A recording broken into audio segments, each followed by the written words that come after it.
Ngiyayikhetha inkosi enkulu yasebuhlimba Manazetha Mnyazi lwezulu. Amen. Ngingumntwana omncane kakhulu. NgingowakaZulu isibongo phansi kweintaba zaseKhenani. Baba ke baba umvangeli nobaba umshumayeli besithi sesindile sesulalela amazwi baba ngoba ubaba umvangeli ngoba ufanele ukusinika ivangeli likaThixo. Amen.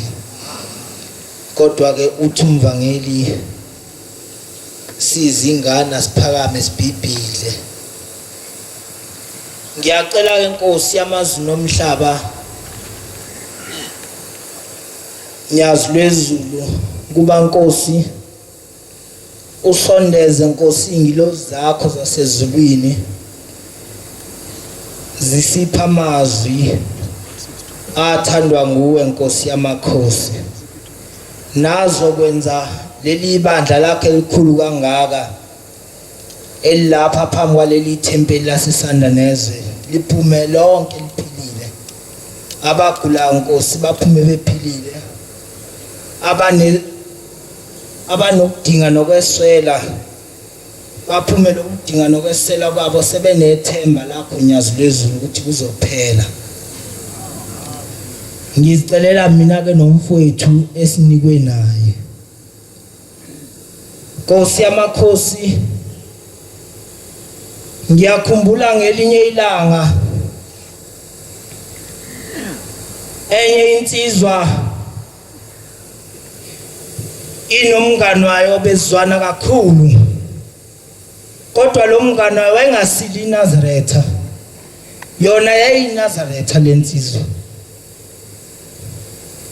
njalo mayehleli nomngani wayo beba nokukhathazeka ukuthi hawu sizwana kangaka nawe sibanibani kodwa usili iNazaretha. Ngiyafisa mngani wami ngelinye ilanga uphenduke ube yiNazaretha. Ngifisa ngelinye ilanga mngani wami sihambe nawe siye enkonzweni siye sabatheni sihambe nawe 23 sisine nawe umgidi kaShembe. Yayihlala njalo insizwa imkhumbuza umngani wayo le ndaba kodwa wayengayizwa umngani wayo le ndaba. Wayethi noma emncenga ngelinye ilanga ethi mngani wami ngiyafisa kusasa mngani wami isabatha ngifisa sihambe siye ethempelini. Umngani wayo avume nje mase kufanele ihanjwe angayi ethempelini. Kodwa ngelinye ilanga lensizwa yafikela uthando oluye lifikele ezinye insizwa nathi luke lusifikele ngelinye ilanga. Yafikela uthando lokuthi ihambe yovakasha kwelinye ithempeli. Yayisimxoxela umngani wayo. Yathi mngani wami ngizohamba ngiyovakasha ethempelini elithize bengifisa sihambe nawe. Ngalelo langa umngani wayo wayesevuma. Esethi hayi mngani wami ngizohamba nawe kusasa sethempelini. Yayisidonsa isikhathi lensizwa. Yenzela ukuthi lapha ethempelini ingafika ethempelini besinikeza inkonzo. Ngoba ifisa umngani wayo kube khona umuntu ozokhuluma ayizwe le ndaba kaShembe singayo lapha.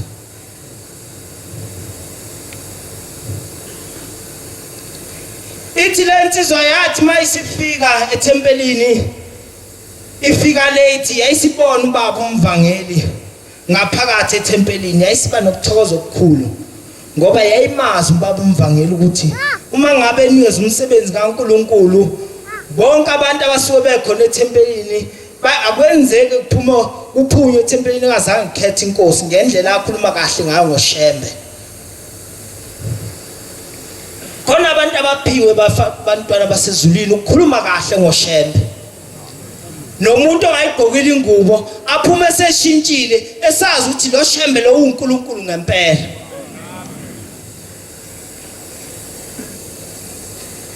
La nyakaza iJerusalema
Yayisithokoza kakhulu lensizwa ibona umvangeli ngaphakathi ethempelini. Yayisingena nayo isijabule kakhulu. Isithokoza ukuthi umngane wami namhlanje uzophenduka abe yiNazaretha. Mayingena ihlala phansi ethempelini wayesesukuma umvangeli. Wathi hayi namhlanje sibona insizwa yakasibanibani sizocela yona isiphathele umsebenzi kaNkulunkulu. Yayisifa kakhulu lensizwa. Yayisifa kakhulu lensizwa iyacabanga ukuthi bengibona umvangeli. Bengazi ukuthi umngane wami uzophenduka namhlanje ngoba ngiyamazi umvangeli.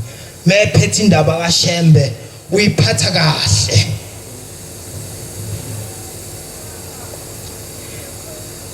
Yayisisukuma lensizwa ngoba izilala ekhaya kukhona ukuphikisa. Kunzima ukuphikisa izwi mase selikhombile lithi wena namhlanje siphathele umsebenzi kaNkulunkulu kahle kahle aliphikiswa inhloko. Yayisukuma lensizwa seyikhuluma ngendaba kaShembe. Yayisivala inkonzo esesukuma umvangeli sebonga amazwi aphume kulensizwe enikezwe uNkulunkulu. Yavala inkonzo kwase kuphumela ngaphandle. Wasebiza umngani wayo. Wathi hawu mngani wami, anisho ukuthi la nihleli khona phansi ngaphansi kwala matshe nihleli noNkulunkulu. Uhlezi ungifihlela ukuthi mawuye esontweni yaNkulunkulu. Uthi mngani wami, uyabuza ukuthi kwenze njani mngani wami ngoba ngihle ngitshela ngalento kaShembe. Uthi hayi mngani wami, uthema usuku umqala ukhuluma ngoShembe, uqhamuka umuntu lapha wangena ngesango lelengena abantu besilisa. Uthi wayesefika emalapha ngwakho lo muntu. Uthi amazwi onke abakhuluma abephuma kuyena.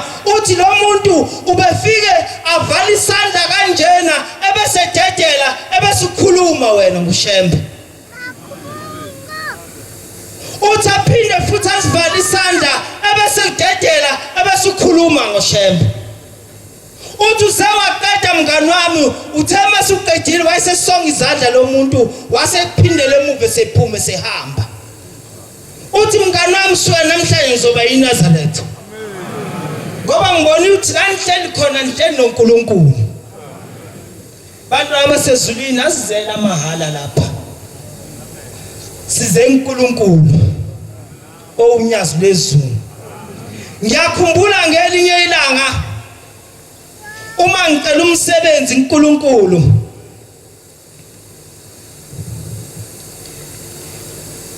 sengiyacela sengithola isibusiso sengiyahamba ngendlini. Kwakuzoba ikhathi zoDisemba. Sengiyahamba sengendlini iyaphela inyanga kaDisemba, ngiyahamba ngekhaya. Ngafika ekhaya ngacela kobaba, ngicela bangishisele impepho. Ngicela umsebenzi uNkulunkulu. La ngisebenza khona ngangiyitoha leso sikhathi. Sengiyacela inkosi, baba ngicela ungishisele impepho, ngicela umsebenzi uNkulunkulu. Ngicela uNkulunkulu angiphe la ngisebenza khona umsebenzi. Kwase kuba uJanuary, ngaphinda futhi kuJanuary ngafika ngahamba uNkulunkulu ngayocela futhi umsebenzi. Kodwa njalo mangicela uNkulunkulu ngithi inkosi yezulu nomhlaba ngiphe umsebenzi lapho engisebenza khona ngibe permanent. Ngase ngibuya ngiza lapha eGoli, sengibuya ngize etohweni lami.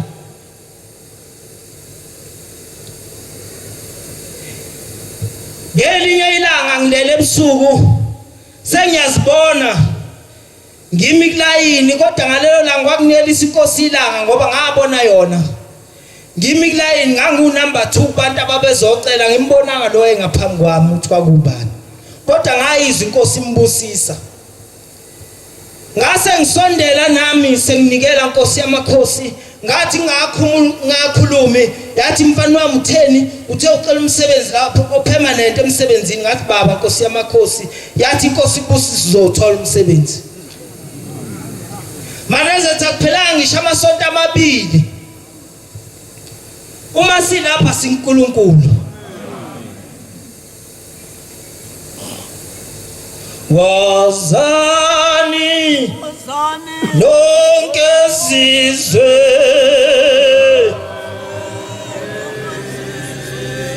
lonke sizwe selbasiwe alelisiego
amabili ngathi nje nami ngiyisebenzela yayisifika insizwa omphathi yathi mfana wami kune post ekhona kodwa le post asifuna ukuyinikeza omunye umuntu sifuna ukuyinika wena yathi le post angeke sinikeze omunye umuntu sifuna ukuyinika wena yathi hlala ulindile yathi lungisa iCV yakho ilunge ime ngomumo ngase ngiyilungisa abantwana basezulwini ipost engangizoyithola kwakufanele advertise kodwa ya advertise ngolesihlanu ngophasi 1 sekuphuma isikole bonke abantu bayethu bafuna ukuyi-applyela bavalele kwa-apply mina nabanye ababephuthuma ngoba kwakuyi-weekend base bephuthuma sebefaka nge-weekend security kodwa ephepheni lalisho ukuthi kusubmithwa ama-CV kwakwengelami igama lokuqala kwathi kusenjalo ngisabuka lokho wayesengibize e-ofisini angithi ngikhuluma indaba kaShemba ngizoyinyanyalada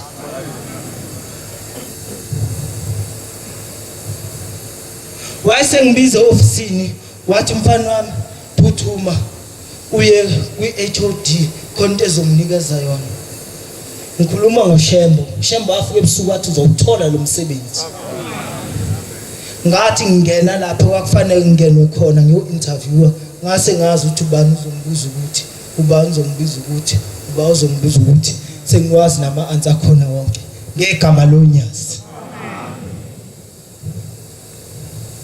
ngikhuluma ngalo Shembo lapha ukuthi sonke njengoba silapha sihlalele ethembeni akakaphendula kodwa uzokuphendula kodwa uthi emthelezweni wakho yendlale kahle inhliziyo ukhuleke futhi kahle ungakhulume ngomlomo ungazi ukuthi ukhuluma nobani ithi khuleka ngokwesaba uNkulunkulu wakho njengoba silapha nje sizokwesaba yena uNkulunkulu ngoba leli sabatha walimisa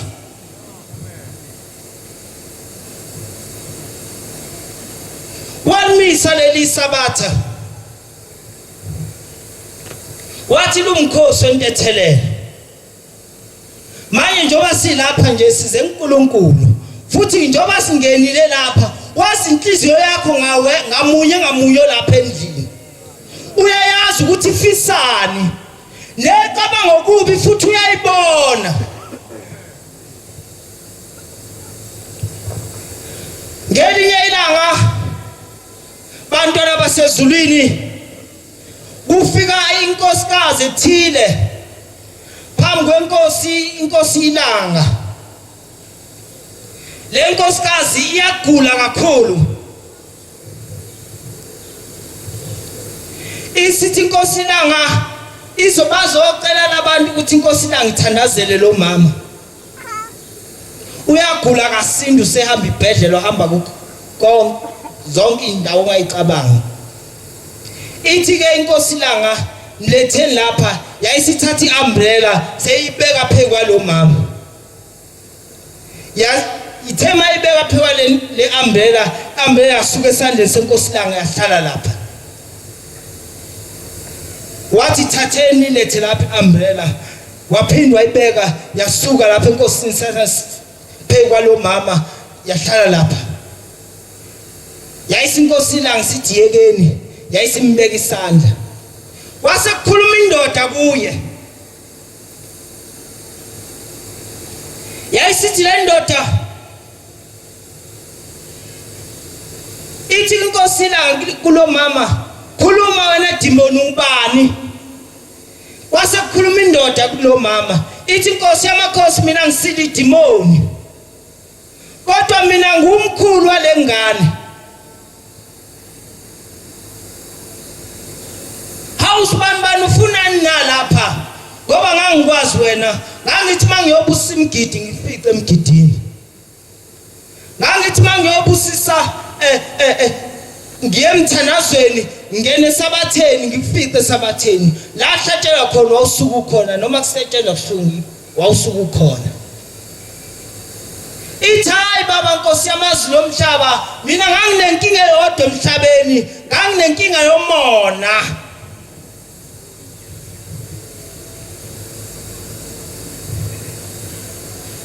nganginenkinga yomona Nkosi yamakhosi ngangijabula uma emzini yabantu ukukhalwa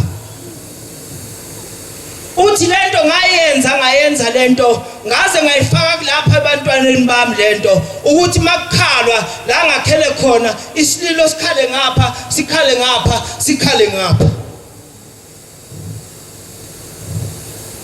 uthi ngathi kwakuthi mase kukhalwa kanjalo emzini yabantu ebese inhliziyo yami ijabula ithi xosololo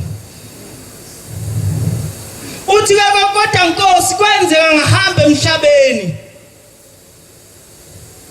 angizange ngingene ezulwini lakho Nkosi yamakhosi kodwa wena wangithatha wangibeka ejele uthi leli ijele engihleli kulona Nkosi yamakhosi liyitshe libandayo elifana nefriji uthi njoba ngihleli khona libandisa umkantsha wethambo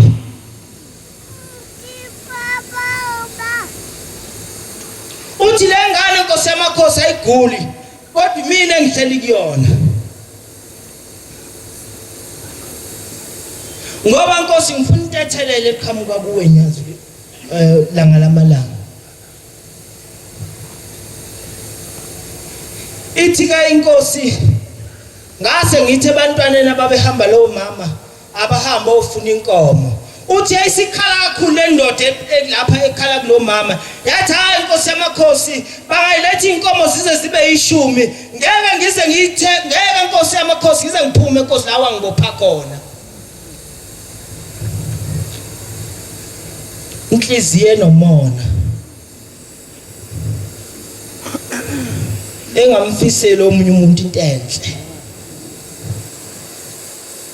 njalo efuna ukukhalwe angazi noma eyami right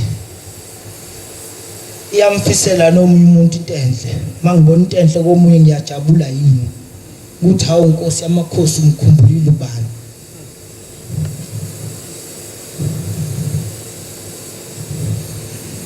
ithi le ndoda ithi yathi Nkosi yamakhosi ilanga lamalanga hayi kulungile ke mthatheni nibuye naye ekhaya lo mama ithi isikhala kakhulu futhi le ndoda yathi Nkosi yamakhosi babe ngithatha babuye nami ekhaya ngizobaqeda bonke labantu ithi ngizoqala ngaye lo ngiphonga kuyena ithi bonke ngizobathatha ngiyobazisa la ngihleli khona mina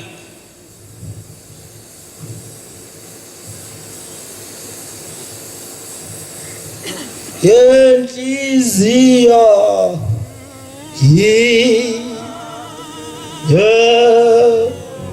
dusa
Nkosi yezomhlaba siyazicelela Nkosi yamakhosi umusa ukukhumbula inhliziyo zethu.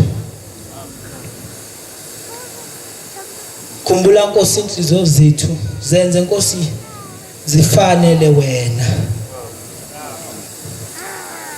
Zenze Nkosi zifanele wena ngoba wena Nkosi nezulu. Futhi nenhliziyo zethu yakwazi Nkosi ukuyicontrola, ungakwazi Nkosi ukuyicontrola. Kodwa mayicontrola ithina siyehluleka Nkosi yamakhosi. Siyesithuke Nkosi seyidukile, seyilahlekele nawe.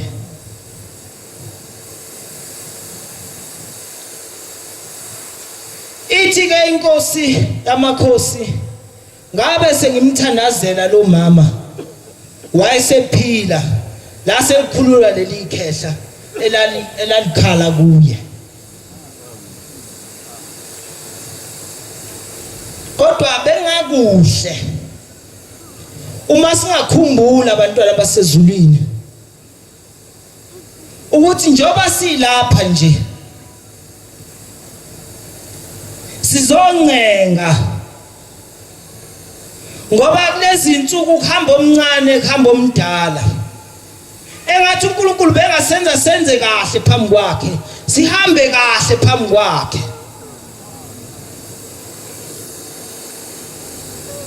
Ukuze silibone lo muzi asithembisa wona ngoba sathenjiswa. uNkulunkulu asithembisa ukuthi uma sihamba thina emhlabeni njengabanazitha siyobona umuzi okhanya ngaphezulu kwelanga nenyanga. Angazi noma siyathanda yini ukubona lo muzi okhanya ngaphezulu kwelanga nenyanga.